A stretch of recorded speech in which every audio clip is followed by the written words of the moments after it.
All right, guys, so as a starting point, I know that there's a common saying that says like good sales cannot beat bad marketing. And I do agree for 99% of the case, but to be honest, I'm a living example of like that is not the case. I think that if you can eventually get your sales process good enough, you can literally fucking sell anything. And I'm gonna prove it to you. All right, so I scaled a broken offer to 6 million a year by building and managing its sales team from complete scratch. Now this right here was a sports betting company, and they attempted to have a sales team, okay? And if you guys wanna see the numbers, like literally, if you guys wanna see how shit their numbers were, I got the proof, all right? You can see that's 19.09K in a single month, right? Absolutely atrocious, that's terrible, right? Well, what happened? Month 2, once I started working with this company, we collected over 250K in a single month, 288K, okay? Month 4, we cash collected over 500K in a single month, boom. By 9 months, we cash collected over 800K in a single month, boom. And by the year's end, we cash collected over 6 million with all of our payment processors combined. As you can see over here. I mean, obviously there's other payment processors, guys, but it's not all shown here. Also, I mean, another thing as well is like our November and December was kind of shit because we lost a firm. So I mean, technically this did happen in like 9 months. So I mean, there's that as well. But anyway, this was done selling to ice cold traffic with literally just IGDM ads, like literally no organic. I am not joking. I know this sounds insane, right? It sounds crazy, I know, but not really, because our sales team was the Chicago Bulls in 1996. I assembled the greatest fucking sales team of all time, all right? I'm gonna show you guys exactly how I did that. All right, here are some fun stats. Our team was comprised of 5 sales reps in total. Okay, so when we made $6 million by the year's end, this was literally done with 5 sales reps, okay? 70% of the cash was collected from the top 3 reps. And our best rep was out collecting the entire sales team of an offer doing 250K a month on average, right? If you guys are curious in commissions, how much our top dogs were making, like our best guy's name was Gohar, he made 54K in commissions in a single month. Our second best guy's name was Om, he was making roughly 45K a month in commissions. And our third best guy's name was Isaac, and he wasn't even doing this full time, he was taking home 30K a month in commissions. Now, here's how you can actually build a monster sales team, okay? Hiring your star rep. Now, every single successful sales team is built off the back of the star player. However, most offer owners make the mistake of completely overlooking this and instead go for what is convenient for them. Hiring a star sales rep is like drafting a franchise player in the NBA. Now, for most of you guys, I'm not sure if you guys think that you guys have a star player inside of your sales team or for any offer that you're managing, but the reality of the situation is you probably don't. Right? Now, what even is a star sales rep in the first place? Now, to understand this, I think I should first break down the different tiers of sales reps so you guys can get a better understanding of like the levels that there actually are, okay? So first one that I have is trash rep, okay? This is the type of guy that just bought a sales training program very recently. High churn, very new to sales. This is a person that literally worked a minimum wage job last week and he probably just bought a sales training program, right? Obviously, do not recruit this guy. It's gonna be a waste of your time, okay? Mid rep, this is a person that can only sell laydowns on organic and they've never really cash collected more than 50K in a month. Again, they're quite new, okay? Now, again, if you guys work with mid reps and you guys have a fantastic organic foundation, you will be okay, right? Like, if anyone has Sui's audience, like, you guys will be fucking good. His marketing is so fucking good, you will be good, right? But for any one of you who does not have that foundation built and you guys are trying to scale with mediocre content or not a lot of content, or maybe you're starting an offer or you're relying on ads, if you have mid reps or trash reps or even decent reps, you're gonna get fucked every single time, right? A decent rep is somebody who will hit KPI, but never above it. A very good rep will hit above KPI, and a star sales rep will literally redefine the fucking concept of KPI for you, okay? Now, the benefit of hiring an A player off the bat is that they will help you establish key weaknesses within the offer right away, okay? So number one is you won't have to second guess if lead quality is a problem. I'll give you guys an example. So for anyone here that's an operator, okay? And you guys are working with a new company. If you guys have a fantastic sales rep off the bat, you're not gonna have to guess if the offer is a problem, if the leads are the problem. Like, you will know right away because you will actually trust the sales rep. But if you guys hire somebody who doesn't have as much experience or is like decent but not like really, really good, there's always gonna be back and forth between the offer owner, the operator, and then obviously the sales reps, which is gonna be a huge problem. Another thing as well is you'll get instant feedback from the rep and we'll be able to fix any bottlenecks in marketing because you already trust them.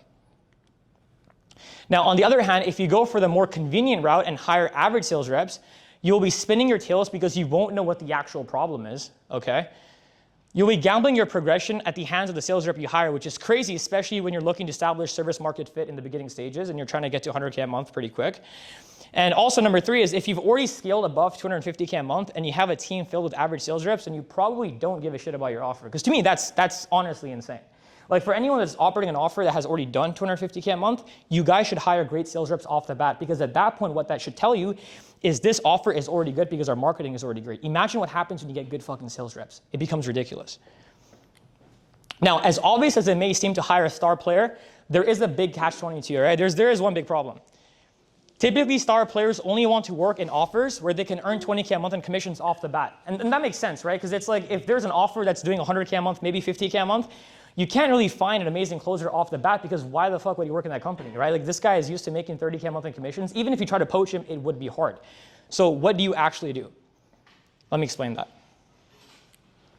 By creating an incentive that makes it impossible for the rep to actually say no. This is something that I've never seen anyone do. The reason why we made so much fucking money in Sharp Investments is because I paid 15% commissions.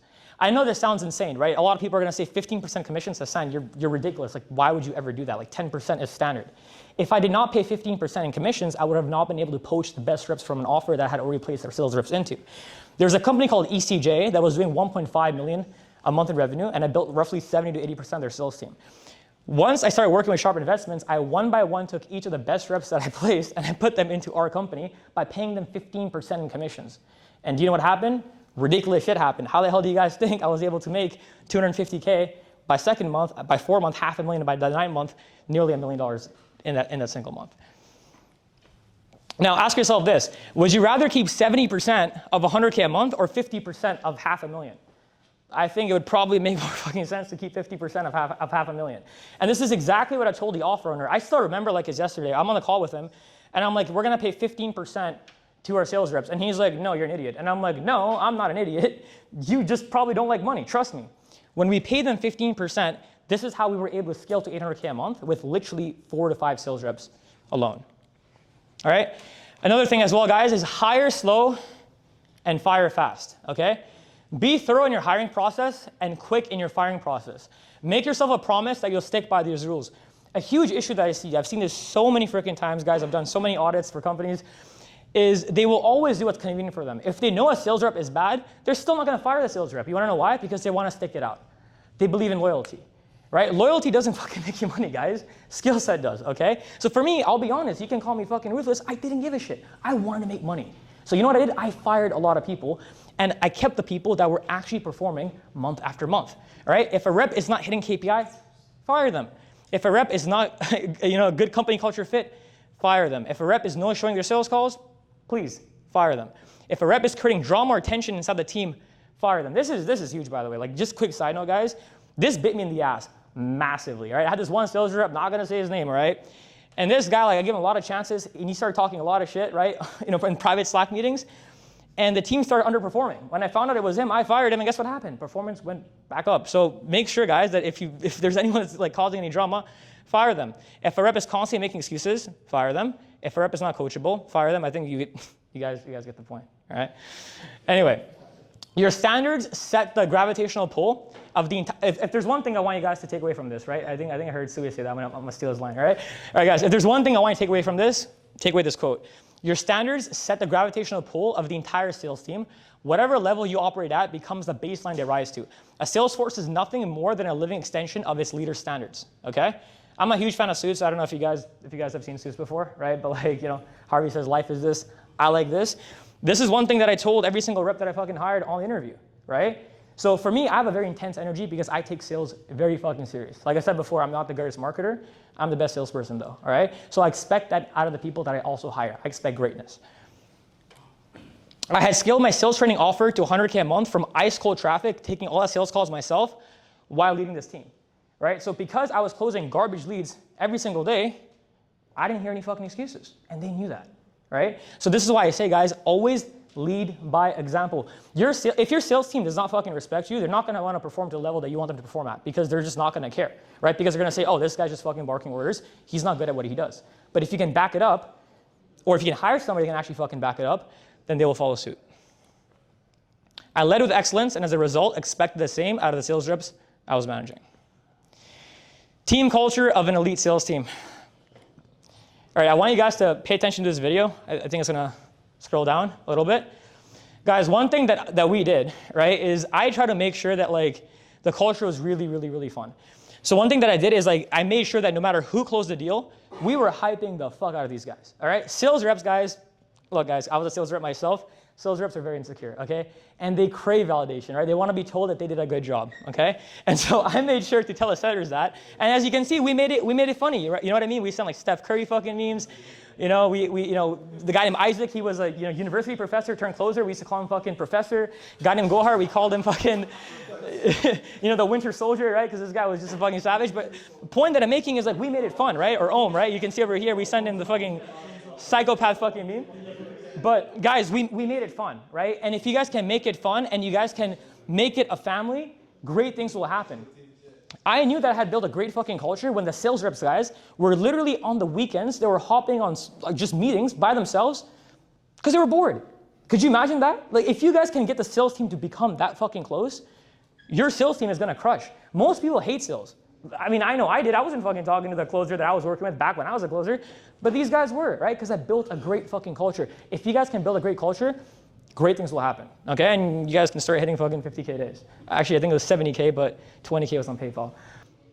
All right, how to motivate your sales team.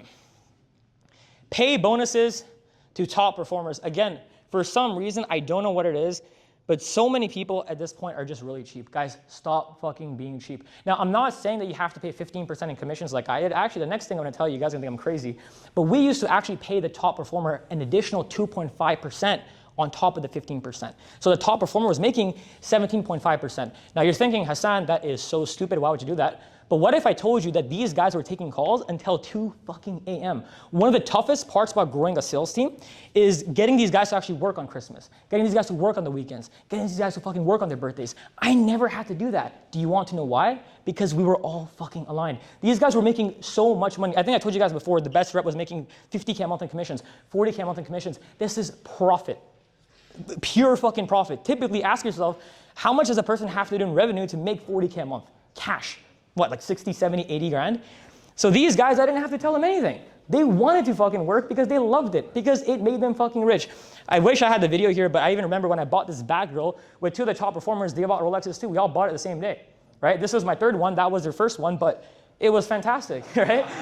it was a great day, all right? Add with the flex there, all right? Another one, guys, is do weekly check-in calls with your sales reps. I used to do these all the time. Now look, for me, I'm not a fan of like going on Zoom and making it all professional and shit.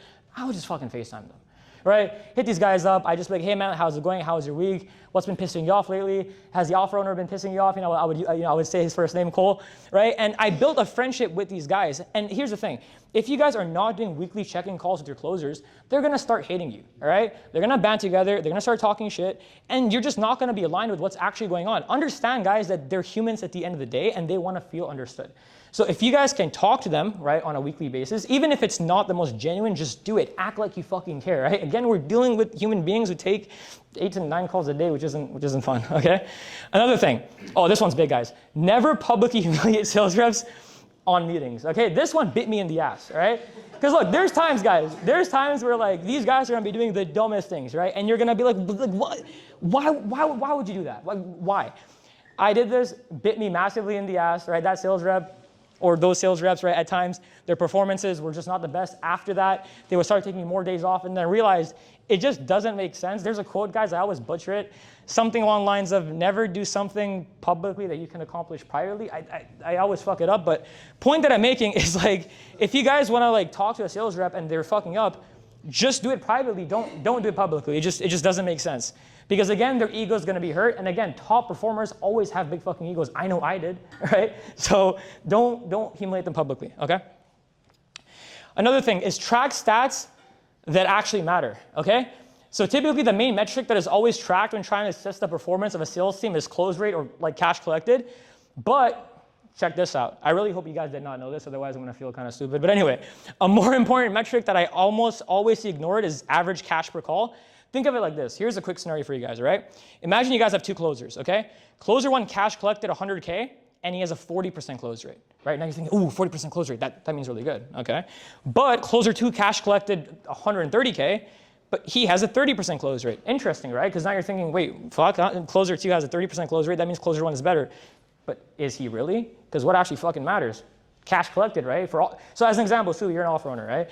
So if you had 2 closers, which one would you consider a better closer? Closer 1 or closer 2?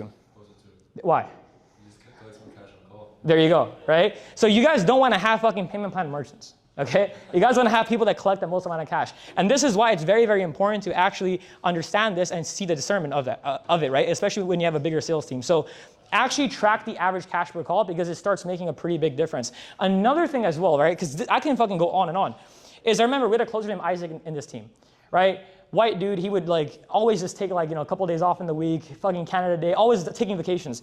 He was literally taking half the calls of every other closer, but matching them. Technically speaking, he was the best guy in the entire team. I wish he took more calls. I tried, he didn't want to take more. But point that I'm making is actually track your metrics and understand them. Because once you get a better understanding of them, you're gonna understand that in sales, the guy who takes the most calls and collects the most cash is not always the best, objectively speaking. Your numbers actually fucking matter, so look at them. Another thing as well, guys, is the setting process is more important than the closing process, okay? I remember back when I was a closer, I did not want to fucking believe this because I was closing, right? I was like, no, nothing is more important than closing. False, okay? The setting process is way more important than the closing process, right? Most offer owners and operators don't realize how important the setting process is. You can have the best sales team of all time, but if you have a shitty setting process, your sales team will always be at the mercy of your setters every single time. This is why at scale, the setting manager will arguably be the most important person in your sales organization. Check this out, guys. Our setting manager for this offer, if I tell you how much money he made, you're gonna be like, that's bullshit. I swear to God, on the biggest months, he was taking home 20K a month. On average, 15K. Why? Because he was managing the entire fucking team. He had a little base, but he was also out collecting everyone. And it was so insane to the point where I remember when this guy would go to fucking Toronto, instead of hitting a 20K day, we would hit a 10K day.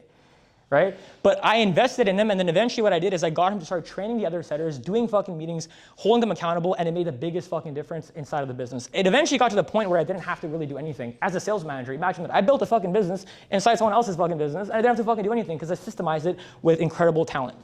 And it was earning me at my peak 60K a month in commissions, roughly, profit. All right.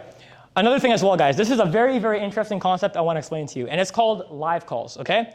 So 50% of our daily cash was collected from live calls. Okay, so first of all, let me explain to you guys what a live call even is in the first place, all right? Because many of you have not heard this, but I want to make one distinction very clear. This does not work in B2B. So if you're selling to sophisticated people, you don't want to fucking do live calls. This only works in B2C. So what is a live call? A live call is basically when the setter sets the lead. This could be on the phone, this could be in the DMs, it doesn't matter. And what they then do is after sending the sales asset, they then say, hey, we have somebody on the team who's going to be available in 20 minutes or in 30 minutes. And guys, your mind will be fucking blown at how well this converts. I actually figured this out by complete accident. I'll tell you guys a story, right? I'm not that smart. I didn't fucking invent this, right? So back when I started I meant place, not plate also. But anyway, back when I started my business about 2 years ago, there's a company called ECJ and I built out their sales team, okay? Now this business was doing 1.5 fucking million per month, which is insane, okay?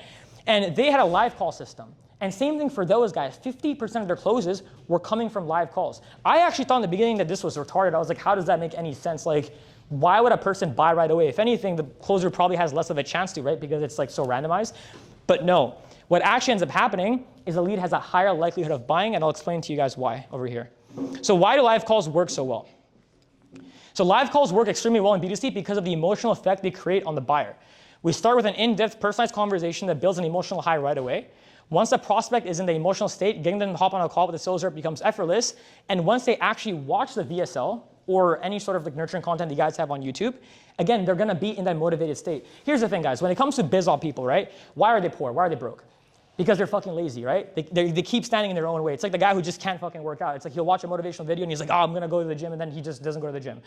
But what ends up happening is if you book the call live, once you're in that emotional state, closing the deal becomes way fucking easier. I'm not a professional psychologist, so I can't break it down further than that, but guys, it fucking works, right? Numbers don't lie. 50% of our cash collected came from live calls. And before you ask, yes, I did test not doing live calls just to see if this was placebo. And no, guys, like live calls just work way fucking better.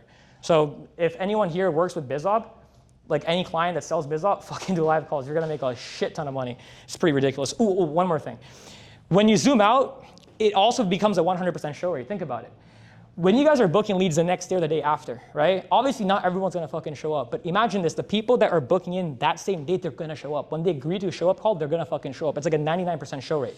So another thing that's happening is you're actually squeezing the juice even further, and you're gonna make more money because your show rate's gonna be substantially higher. That pretty much is it, guys. Like, ask me anything about closing or management. I know I kind of put that together pretty quick, but yeah. So if anyone has any questions, you guys can ask me anything about management, closing, like you name it. Again, like I said, like even when I was taking sales calls myself, I had a 70% close rate on ice cold traffic, so I still got that dog in me, guys. So, all right, yep. Live calls, does the seller have access to the closing calendar? Oh, of course, 100%. Yep. And then with the calendar, you mentioned the day of and the day after. Like right now, I have an offer of doing like 20 meetings a day, and I extended it to 3 days. That's what we always hear, like Yes. 3 days. But then on some biz ops that are like at high volume, I always hear 1 to 2 days. Like when it comes to like the amount of days, what do you recommend? 1 to 2, like? I would never do more than 3. I tested out doing more than 3 and they never fucking showed up. So 3 is like the maximum I do. 4, they usually never show up. Because here's the thing, it's like, why the fuck are you that busy? Like, come on, you know what I mean? Like anyone that says, oh, I can only book 4 days out, they're full of shit. With a live call system, guys, we even had people that were taking live calls at 9 p.m., 10 p.m., 11 p.m., and they would close. Right? So what I would do is, because you guys can set the standard, if you just tell them like, hey, like we're not available, we're packed, we're gonna have to make it work in the next 3 days, otherwise we can't do the call, you'll be surprised what actually happens. So the moment that you give them more pushback, they're gonna actually open up to your calendar. Another follow-up question to that. When like we train our setters to kind of like measure the intent of the lead as well. So there's some leads that have like a lot higher buying intent, they've been watching the content for a while. And there's some leads that have gone through the content, but they're kind of like, oh yeah, I'm just like here to like learn more, or whatever it is. Do you still book those type of leads that don't really have crazy high intent? Yes, I would still book them in, Okay. 100%. But don't you think it might waste the closers time? Like, hey, like I'm just here to learn more, like all that kind of shit. Well, I've closed people like that, and I've had closers that have closed people like that, so I'd say false, right? Because one of the first questions that I'd ask in a situation like that as a closer, well, the setter should notify the closer, but if I'm the closer, I'd be like, hey, like, seems like you booked on, you know, what's the offer about that? I'll give you an example. Trading, right? So I'd say, hey, like, you know, it seems like you booked, you know, a call on my calendar today to learn more about trading. I'm kind of curious, like, what made you want to do that? Right? And the person starts talking to me, so I'd say, okay, man, so just so I can like make the best use of our time, I kind of want to get a better understanding. Like, are you looking to actually get into trading, or are you just trying to like learn a little bit more about it, and you're not even sure if this is something you actually want to do in the first place? So the person said, this is not something I'm sure I want to do in the first place. I would send them a sales asset and end the call. Right? But the thing is, people typically don't want to be sold to, right? You'd be surprised how many people, like, I've hopped on a call with myself and they said, yeah, bro, like, I just want to learn more about this. And I'm like, yeah, cool, man. Fucking 5K PIF at the end, right? So, like, it doesn't matter, right? It's very important to get the intent out early on from the closer's perspective, because on DMs, they're never going to be as honest. Because like I said before, people just don't want to be sold to, right? BizOp is different than B2B, right? B2B people are much more honest because they're sophisticated, but in BizOp, it's not always the case. BizOp, they see that 5K and they have $50. Yeah. I appreciate it. That's all the questions I have. Of course. Yep. For ad leads, I feel like it's B2B as well. I feel like a big thing for people is seeing why the offer is different from what they've seen online or they've tried in the past. So like, how do you pitch like cold ad leads? Cold ad leads? Yeah, like how do you go about pitching? You know, like actually talk about the product in that sense. Yeah, so the first thing that I would ask these guys is like what they're even looking for in the first place, right? So if the person asks, as an example, if I'm selling a Subius program, the person says to me like, yeah, I'm a coach and I'm looking to scale my, my offer. I'd say, cool, man, like how long have you been looking to scale for? They give me the timeline. I'd then say, cool, man, like I'm glad we're talking today on, let's just say I'm talking to them on December 4th, right? Hey, I'm glad we're talking today on December 4th at 4 p.m., but I'm kind of curious, like, have you ever spoken to anyone else prior to this in the first place? Very important to get that distinction. I'll tell you why. If they say yes, then I would say, cool, why did you not move forward with anyone? Like, I'm glad we're talking today, but why didn't you do that? If they say no, I'd say, why? What more so changed recently that made you want to do that? It's very important because, guys, at the end of the day, when you guys are selling to sophisticated people, you are selling fucking accountability. Everyone is lazy to an extent, right? Every single human being is fucking lazy. Everyone knows what they have to do, and this is more so the case with people that are already successful, that already have a business, but they just don't fucking do it, right? So if I'm selling an offer to somebody who is more sophisticated and it's B2B, I need to sell them accountability. But the only way I can do that is if I actually ask them the right questions, right? Around like when they first realized they wanted to make a change, and if this is the first time they're actually like hopping on a call with somebody in the first place, because I can use that against them afterwards. Yeah, that makes sense. And then like you, same way as like regular for actually like showing the offer and stuff like that. Yeah. Yeah. That's the only thing I'm thinking is like, if they haven't seen you before, it's gonna be like the whole research sort of thing. Okay, so if the person says to me, like, hey man, like I just came across you right now, you want to fire reframe for that? I'd say, okay man, I mean like, do you feel like I can actually help you though? Aside from you feeling like, you know, you just came across my content, do you feel like I can actually help you, right? We can actually help you. If he says yes, then I'd say, cool man, so does the fact that you just came across us right now, does that change the fact that we can actually help you? He's gonna say no, and they're gonna say why, and he's gonna give you the answer, and they're gonna say exactly. Because realistically speaking, I understand that you just found out about us like 3 days ago, but this fucking problem that you've had about not scaling your business, this didn't happen fucking 3 days ago, my friend. This happened 6 fucking months ago. But you haven't done anything about it, because if you did, we wouldn't be talking on this call today, right? So the whole reason why we've been talking on this call is because you haven't done anything about it, right? So you can tell me, hey, you know, you want to do more research, but you've been doing research for the past 6 months. Dude, like, I would rather you have actually bought from our fucking competitor 6 months ago. You want to know why? Because you'd be in a better position today. But you didn't. And who's suffering from that? It's not me. Who is it? It's you. Right? You fucked them up. Done. Easy work. One objection I keep getting, especially at the last 7 days or so, like since the beginning of December, people keep saying they can push it back till Jan, or they're going to think about it, or they're going to try it out themselves. So, quick thing. Anytime I would take a call, because what do you sell, by the way? Consulting on how to use LinkedIn to sign clients. Fantastic. So always ask them in the discovery process initially, like, have they actually tried this themselves? And if they say yes, then ask them, why do you feel like it hasn't worked? So don't ask them, here's what's interesting, right, about human psychology. You never want to say, do you feel like if you keep doing what you're doing, it's going to work? Don't say that. Instead, be like, why do you feel like even though you've done it, it hasn't worked? Right? It's fucking genius. Because they're always going to give you the answer, and the moment that they do that, the moment you do the fucking tie down, they're fucked. What are they going to do in the end? I'm going to do it myself? They already told you in discovery why it hasn't worked, even though they've done it, right? Now check this out. I'll make it even harder on myself. If the guy says to me, yeah, I mean, like, dude, I've just like never really done it. Like, I guess like I could do it. I'd say, why do you feel like you haven't done it though? Because wouldn't you say that's a form of self-sabotage? Okay, and do you feel like you're a person that struggles with accountability? Okay, and you struggling with accountability, how do you feel like that's affected you personally though? Okay, and like if you did not struggle with accountability and you had somebody who actually put a system in place to hold you accountable, what do you feel like would happen? Okay, so I guess do you feel like it makes sense to keep doing what you're doing right now, or do you feel like it makes sense to actually work with somebody that can provide you accountability since you've already struggled with it for like the past 6 fucking months? And then, Got it. so I'm Done. one more back on you. Yep. If that's cool. What about if they said, okay, well, why won't I go with the cheaper guy to give me accountability? I'd say, okay, I mean, are you looking for cheaper results or are you looking for results that actually work? Right? Because realistically speaking, it just depends on what you want, bro. Like if you're looking for winter tires for your car, right? Are you going to go for cheaper tires or tires that actually work? Because it's your business. How much do you care about your business? Okay, then why do you want the cheaper option? Yeah. Right?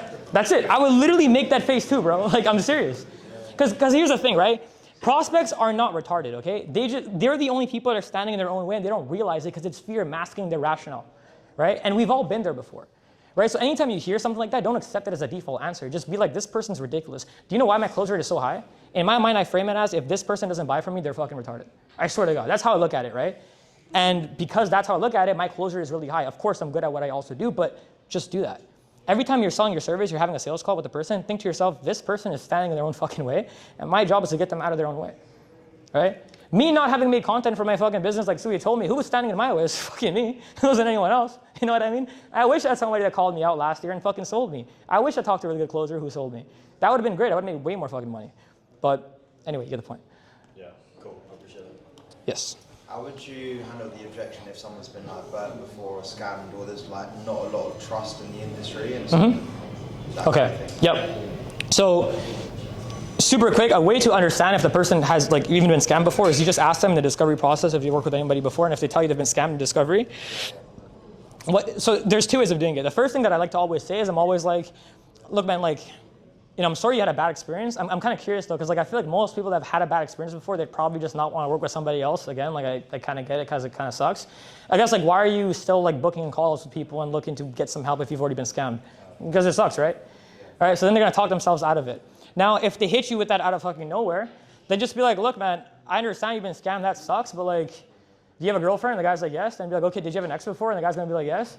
Then be like, okay, well, when you and your girlfriend broke up, if you say, oh, you know, fuck these hoes, you know what I mean? Like, would you have met your girlfriend? No, probably not, right? So you have to trust the market of girls again to meet your current girlfriend, right? If the guy says, I don't have a girlfriend, then be like, okay, well, you want one, right? Obviously, you're gonna have to risk getting your heart broken to fucking meet your wife, right? It's the same analogy. So just tell them that.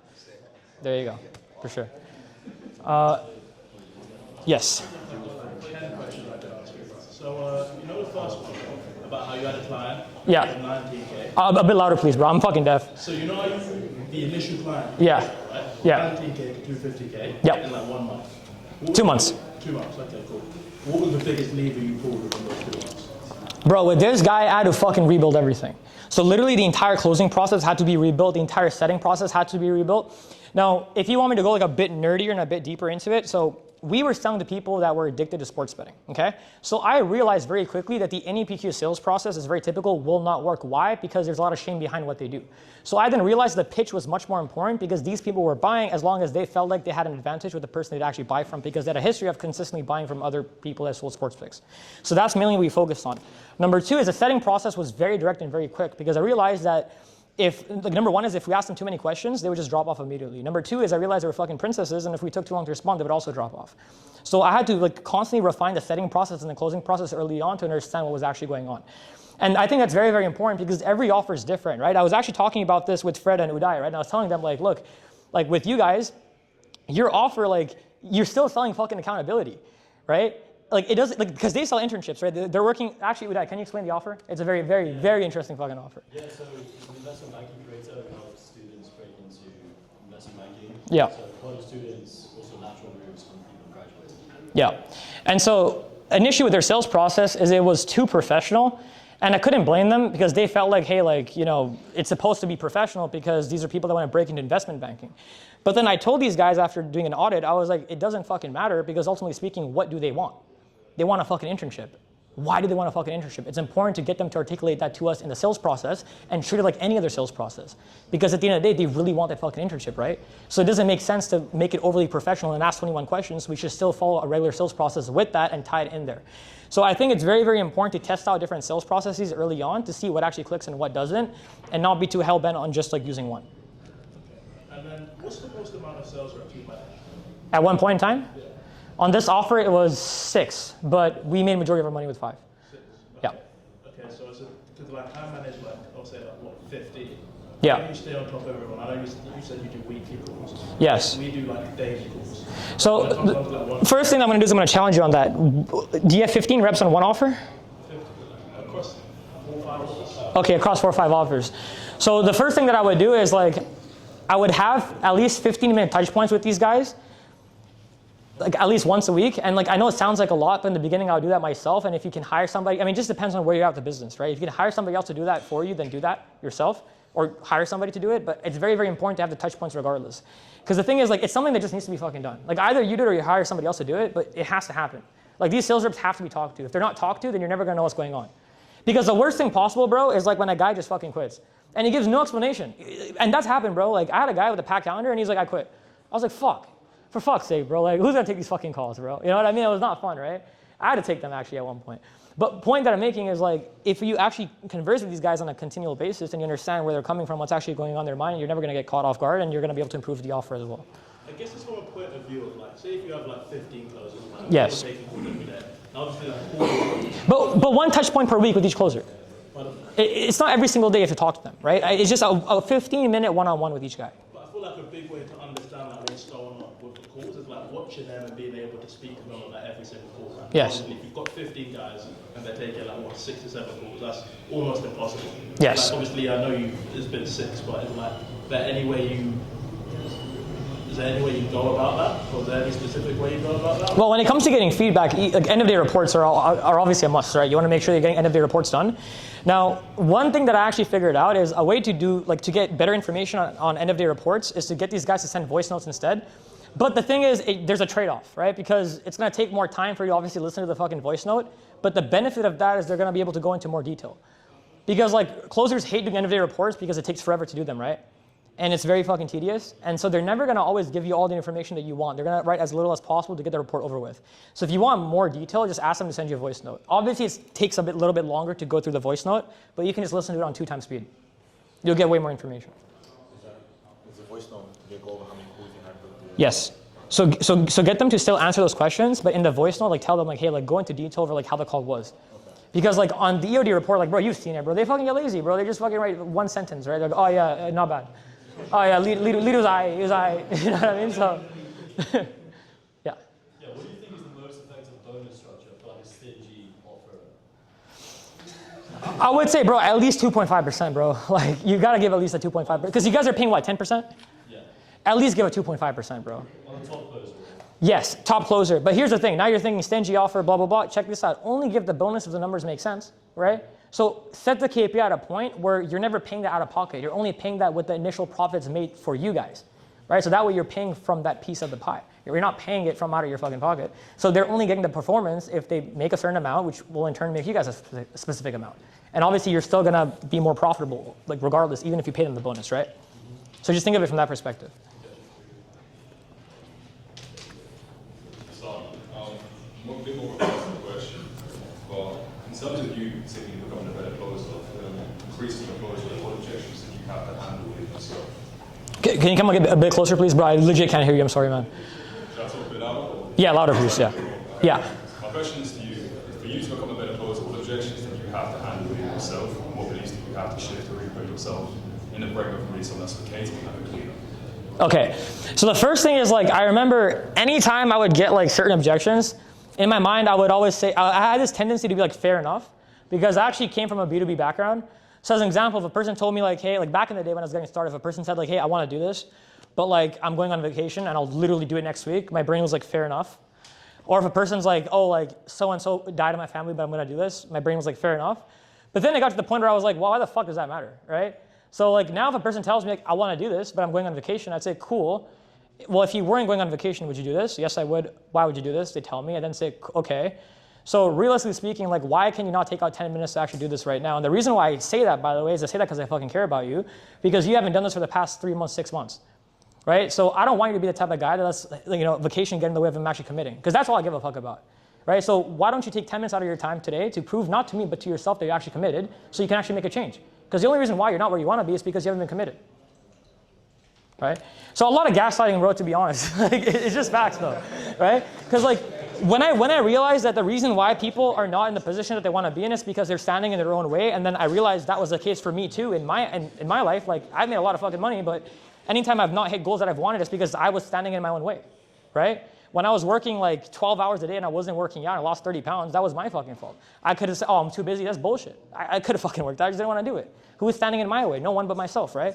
So when you understand that prospects are standing in their own way, and it's no one's fault but theirs, you're gonna have much more conviction in actually calling them out. And like the whole fair enough, like you gotta just fucking kill that voice.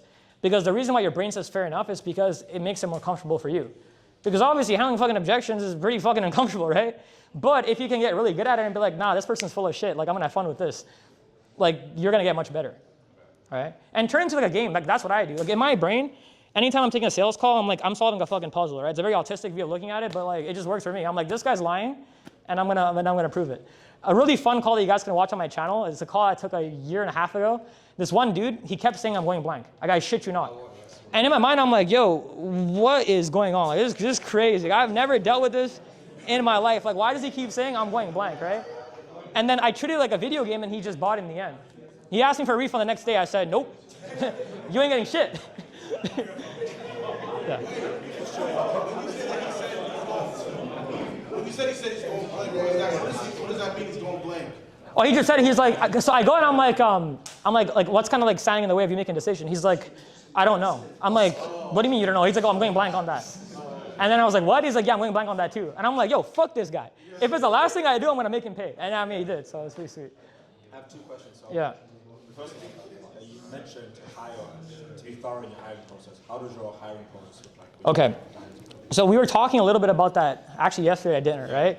So one thing that you do not want to give into is something called confirmation bias, okay? And this is something that we all fall victim to. And this is not even for hiring sales reps, this is for hiring anyone for any sort of role, right? It's like we've all been there before. We're on a call with somebody, we want to hire them, and we're like, yo, I fuck with this guy. This guy's fucking chill, right? But it's like, just because you fuck with the guy does not mean he's gonna be fucking good, right? I've hired sales reps that I was like, I would not be this guy's fucking friend. But I kept them on the team because they're fucking amazing at what they do, right? So the main thing that you should think about is, okay, how can I look at objective, quantitative, and qualitative data, right? And the way to do that is to just look at their fucking sales calls. So number one is to look at their sales calls, but number two, what I do is I fuck with them, right? I'll be having a quick conversation and I'll be like, yo, okay, that sounds sick. Bro, I gotta talk to my wife. Off the rip. And I'm like, can this fucker actually handle this objection right here and right now? And if they can, then they fucking suck. Because anyone that knows what they're doing in sales, that has done it for long enough, can handle any one of these objections pretty quickly. right? Obviously, you don't have to give them a ridiculous hard time because it's not fair because they haven't had a discovery with you. But sometimes just catching them off guard and just viewing their calls will give you a pretty good viewpoint of like how good they actually are in the first place. Because you can't really fake that. And if a guy says to you, "I've closed 3 M's, bro," but like, man, I don't got the recordings. It's like, yeah, you're fucking lying out of your ass. Like, there's no way. You know what I mean? Okay, right. And then when it comes to actually hiring, because right now, I've been getting dialism, but it's been so shit. What's your current, like, how do you find? Ooh, a really good way to do this, by the way, is to just hit up recruiters. Hit up recruiters? Yep. Okay. Yep. So actually, there's a guy named Jackson Barsley. You should hit him up. Yeah. Yeah, like, so, like, this guy, like, there's tons of sales reps, and he'll just put out your I don't even think he's gonna charge you for that. He doesn't charge. Yeah, so there you go. So hitting up recruiters is actually a very smart way of doing it. Okay. And then you mentioned. And then also, one more thing, is if you guys have to go through, like, a ton of applications, get everyone to send you a loom. Because anyone that's good at what they fucking do in sales can send you a good loom. Like, I can tell, like, within 30 fucking seconds if someone's trash or not by their fucking loom. You know what I mean? If the guy can't fucking make a half-decent loom, he fucking sucks ass. Every single time, without fail. And then when it comes to, you mentioned in the hiring process, even if you don't like the guy, Mm-hmm. you gotta be the guy's friend. Objectively, you still hire him. We had a dialogue last week. The guy had like crazy attitude, crazy ego. And one of the things you mentioned, like, is affecting team culture and stuff, like, fire him. When, like, let's say in that scenario, the guy just had attitude. Yeah. Okay, no. So I want to make one thing clear. There's a very fine line between that. What I meant is, like, if the guy's weird, like, some of the best sales reps that I've hired were fucking weird. I'm not going to talk about that, you know what I mean? But, like, yo, Moise knows, man, goddamn. Some weird motherfuckers in the space, okay? But they were very good closers, right? But if someone has an attitude, bro, obviously don't hire them, you know what I mean? Like, you don't want to work with a dickhead, you know what I mean? Because you're not going to like him, the offer owner's not going to like him. And if he pisses off the offer owner, who's going to get in trouble? It's going to be you, you know what I mean? So, not worth it. Okay. Appreciate it, bro. Yep. How do you know when to stop handling objections? Honestly, bro, it kind of just depends on your willpower. But like, for me, it's like if the only time that I've given up, I think it's only happened twice, bro. Because like usually, I'm going to be honest, bro, like humble flex, but they always buy. You know, either they leave the call or they buy. So, and let's say that you're getting to the end of your willpower, will you get them to do a follow-up call or will you just get them to say no? Oh, I don't do fucking follow-up calls, bro. Fuck that. Unless it's B2B, right? B2B, like, fine, that kind of makes sense if it's super logistical. But follow-up calls are bullshit. If your skill set is high enough. Now, for the vast majority of people that are not there yet, obviously follow-up calls still work because they were not able to hold the guy accountable in the first call. But objectively speaking, if you're fucking like 10 reframes deep and the guy wants a follow-up call and it's not like something logistical, it's like a mindset objection, he's full of shit. He's not gonna show up. Because I'll tell you right now, like when I used to do follow-up calls and it wasn't logistical, they'd never show up. Why? Because the guy was fucking lying and I let him get away with it, right? I don't do that shit anymore, so. So KPI is a weird thing, right? Because you know how, like, so say if you have like a closer, they're doing like, they're great. Yeah. And then like a month, they just decide to suck calls. And like, how long until you fire someone for not hitting KPI? Like, how many chances would you give someone? How overlap that period? So it depends on how far off they are, right? So like by the first month, if they didn't hit KPI and like they were close to it, I'm not gonna fire them. But if they're way off, bro, it's like, yeah, I'm not gonna work with that guy because he sucks. So you wait a month. Yeah, exactly. And if he like let's just say he's off the mark by like 20%, and I see that there's potential there, then I'll keep him, right? But if he just fucking sucks ass, it's like, I'm sorry, bro. Like you can use another offer as a guinea pig, not mine. But don't you think like a month is like, let's say the first like 1 or 2 weeks are a bit rough. But then why would you hire a guy like that in the first place? So because I've heard like sales managers say like, oh, the ramp up period is X, Y, Z. But here's the thing: if that is the case, then it's going to only be off by 20 to 30%. If it's anything greater than that, if their KPI is off by 50% and they're blaming it on ramp up, bro, they suck. I'm sorry. I'm just telling you how it is, man. And here's the thing: that's a limiting belief that you're using because it's more work for you to find the right rep, right? But that's the thing. It's like you can't think of it from that perspective. You got to find your fucking superstars. So I was gonna say I would take him out within the first week or 2, but then I've heard the guy who manages like German E's office, so he waits like 2-3 weeks, 4 weeks to see if they're hitting KPIs. Yeah. In my head, it's like that's just so long to wait. Yeah. So yeah, that makes sense. But it also depends on how many calls they're getting, right? Yeah. So if they're getting like a packed calendar off the bat and like they're just burning shit like crazy, I'm gonna fire them. Okay. Cool. Right. How do you find the most superstars? Like, where do you go to them? Like, where would you say you go to find the most superstars? Or would you say you made them into superstars? So 2 things. Number 1 is I've trained a lot of them, right? So that's how it happened for me. But another thing that you can do is you can just use like your social media account, right? And if you don't have that much motion on your social media, ask one of your friends to like help you out, right? Or you can like hit up a recruiter.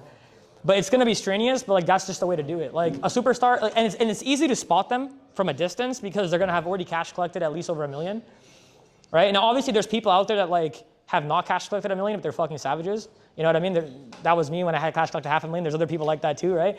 So it is what it is. But like, you're gonna have to watch your sales calls to see. You know, in your I'm going blank YouTube video, I watched it. Obviously, it's not a standard objection. So, what was your go-to like reframe? Like, because I could tell you had like kind of just natural things that you Yeah. Oh, so for me, I'll be honest, that call, I was just trolling him. Yeah. So I remember in my mind, I was like, yo, this guy wasted my fucking time. I'm gonna make him as uncomfortable as humanly possible by just doing reframe after reframe until he leaves the call.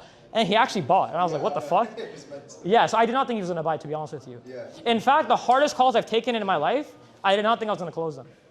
I just did it for shits and giggles, just reframe after reframe. So what's your natural like? If you get like a weird objection, or it's like not, it's like really surface level. Like, what's your kind of process to kind of just handle that? I guess. What's your overall process? Okay, so I mean, like if I get like a, I need to think about it as an example. Yeah. Right, I would just be like, yeah, man, no worries though. Like, aside from like you having to think about it, like I guess you feel like this can actually help you in the first place, right? So I just started doing tie downs in the beginning to like get them over to my side, right, to get some common ground. And then when they say like, yeah, I think this can actually help me, I say, cool, man, why do you think it can actually help me in the first place? So I get like most about the program. And then from there, I say like, okay, man, and like when you feel like you have to think about it, I guess, what do you feel like is kind of like coming up that's making you feel that way though, right? And it just like, I sound very empathetic. And then usually they're gonna just be like, yeah, bro, it's just like, I gotta think about the money. Or yeah, bro, like, like I have to see if I have actually the time to do it. Or I have to talk to my partner. And then you can get the objection from there. If they don't feel like they think it can help them, and there's been a problem with the pitch. Oh, then you're cooked. Then you're cooked. Yeah, but it's not like that's if they say that, like, you're fucked. You're done. Like, just end the call. At that point. Yeah. Okay. Thanks. How do you maintain a good state like throughout a lot of calls? Sorry? How do you maintain a good state throughout a lot of calls? Like, do you have like a pre-call checklist that you do, or? Like what kind of process to follow, you're saying? No, how do you maintain a good state? Sense of frequency, basically. Oh, okay. When you're taking something. Well, I try to gamify it, bro. Because like if you try to gamify it in your mind and then you look at like the end result of what you're gonna get, which is commission or money, or if it's your own offer, you're gonna make like $5,000. Or if like, are you a closer or are you an offer owner? Manager, operator. Okay, so. It's more of like teach the sales team because like they're running like 7 to 8 calls a day. Okay, so is this more so for you and you're taking sales calls or for you to motivate them? What's this? Is this to motivate you to take sales calls or is this to motivate the people that you're managing? The people I'm managing. So with these guys, bro, a lot of it's just mindset, right? So just be more human with them and ask them, be like, hey, like, what do you feel like comes up on days that like you just feel like this is not you, like you're not closing, right? And then reaffirm them, just be like, hey, like when days like that are happening, take a little bit of a break, go outside, go on a walk, relax. What I used to do is when I used to take 8-9 calls a day, I would put on some like nice music and I was like, yo, I'm gonna fuck this guy up. You know what I mean? I was like, yo, I'm gonna fucking take this guy's fucking soul. You know, it was crazy. Like sometimes I'd be talking to prospects in their 50s and I was like, 55-year-old barber, I don't give a fuck, piff. I'm taking his fucking money, right? So when you're in that motion, you're in that state, it's like, it just kind of happens, right? Just momentum. Just gamify it.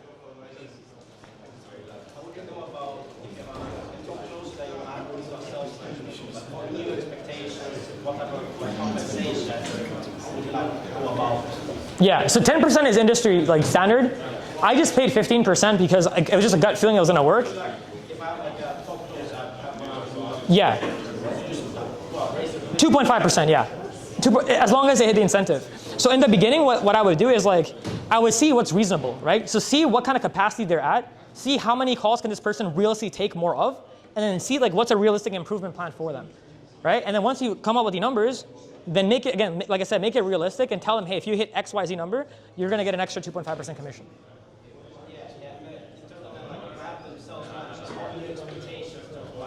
How much they should take calls with other coaches, how much they should train,